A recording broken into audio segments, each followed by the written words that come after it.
tenggelamnya kapal Titanic gara-gara sebuah kunci lemari yang hilang. Hah? 15 April 1912 di Samudra Atlantik Utara terjadi tragedi akuatik paling terkenal dalam sejarah, yaitu tenggelamnya kapal Titanic.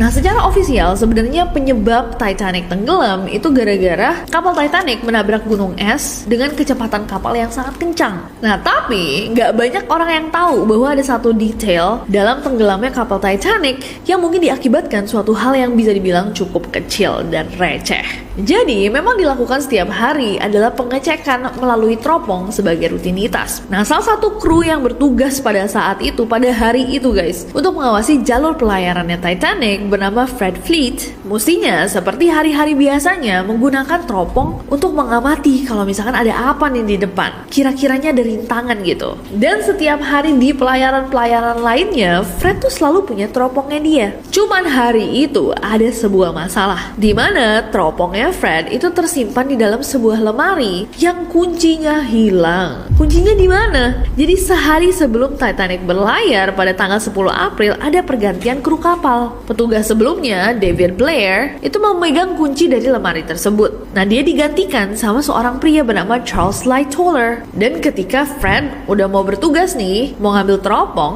dia datengin tuh lemari, kok kekunci. Terus dia tanya sama Charles, ini kunci lemari ada di mana ya? Tapi Charles bilang, gak tahu pak, saya nggak pegang kunci lemari.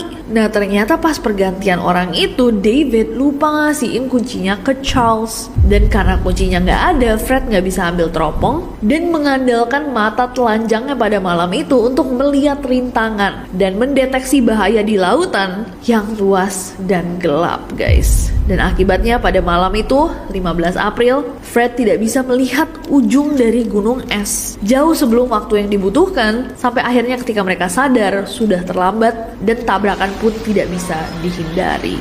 Cuman gara-gara sebuah kunci. Banyak sih yang bisa terjadi karena sebuah kunci hilang. Ya nggak sih guys?